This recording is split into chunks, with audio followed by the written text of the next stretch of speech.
भाई हमको ये बताइए, बरसात में हम उर्द मूंग की फसल करते हैं तो उसमें बहुत खरपतवार हो जाता है। उसके नियंत्रण की है कोई दवा बरसात वाली? असल में जो है बहुतायत क्षेत्र में उड़द व मूंग की खेती होती है। क्योंकि दलहन का क्षेत्र बहुत कम पाया जाता है तो कुछ किसान भाई दलहन के लिए उड़द मूंग की खेती करते हैं। उड़द मूंग की खेती जायद में भी बहुतायत क्षेत्रफल में होती है, लेकिन खरपतवार की समस्याएं बहुत हो जाती हैं। यदि आकस्मिक बारिश हो गई तो ये खरपतवार फसल में बहुतायत मात्रा में जम जाते हैं, जिससे फसल को भारी नुकसान उठाना पड़ता है और किसान का निराई गुड़ाई में बहुत पैसा व्यर्थ होता है। क्योंकि लेबर की समस्या है तो किसान उनको निकाल नहीं पाता है। तो कुछ ऐसे खरपतवार नाशी आए हैं तो आज चर्चा करेंगे कि इन खरपतवार नाशियों का प्रयोग करके आप लोग अपनी फसल फसल से कैसे खरपतवारों का निदान पा सकते हैं। तो आइए देख रहे हैं, ये जो खेत देख रहे हैं तो इसमें खरपतवार नियंत्रण रासायनिक विधि से किया गया है और इसमें आपको कोई भी खरपतवार नहीं दिख रहा है। क्योंकि बरसाती फसल में बारिश आकस्मिक होती है, जबकि दलहन की फसल में करीब 25-30 दिन बाद पानी की आवश्यकता पड़ती है। लेकिन कभी कभी ऐसा होता है कि बुआई के तुरंत बाद पानी बरस जाता है तो बीज के साथ तमाम अनावश्यक खरपतवार न जम आते हैं, जो हमारी फसल के साथ प्रतिस्पर्धा करके फसल को बहुतायत नुकसान पहुंचाते हैं। तो आप देख रहे हैं इसमें खरपतवार नाशी का प्रयोग किया गया है और ये फसल अब पकने की अवस्था पे आ रही है। देख रहे हैं इसमें मेच्योर के समय है तो, और इसमें कोई भी खरपतवार नहीं दिख रहा है। तो किसान भाइयों जाने कि वो कौन सा ऐसा खरपतवार नाशी है जिसको हम प्रयोग करके अपनी फसल को खरपतवार मुक्त रख सकते हैं।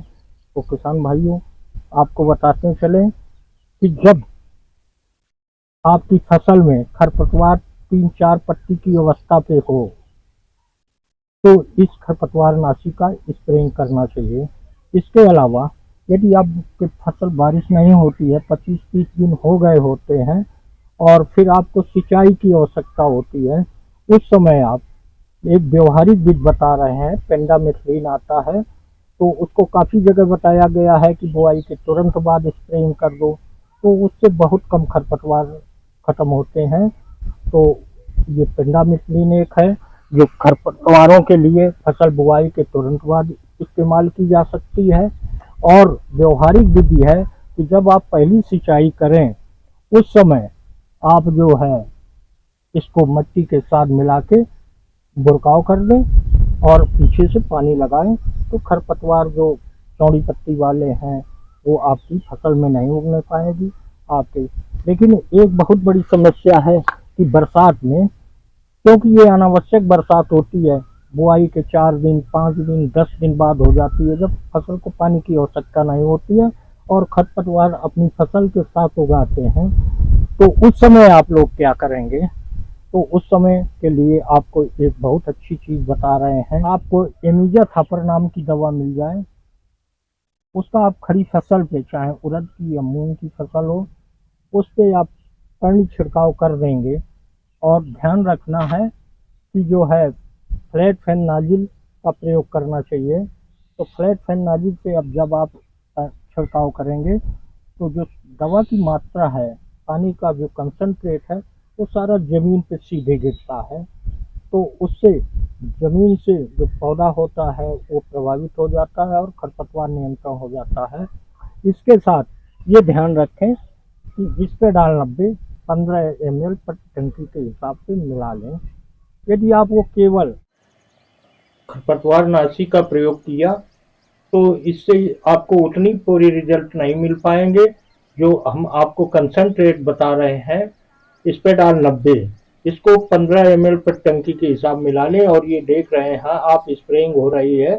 तो इस तरह जमीनी सतह पे आप पानी छिड़काव करेंगे। तो किसान भाइयों जब आपकी फसल में 3-4 पत्ती की अवस्था पे खरपतवार हो, उस समय आप होमिसाफेन नाम की दवा आती है जो 50 ml पर टंकी के हिसाब से पड़ती है, और उसमें स्पेडाल 90 को 15 ml के हिसाब से मिला लेंगे।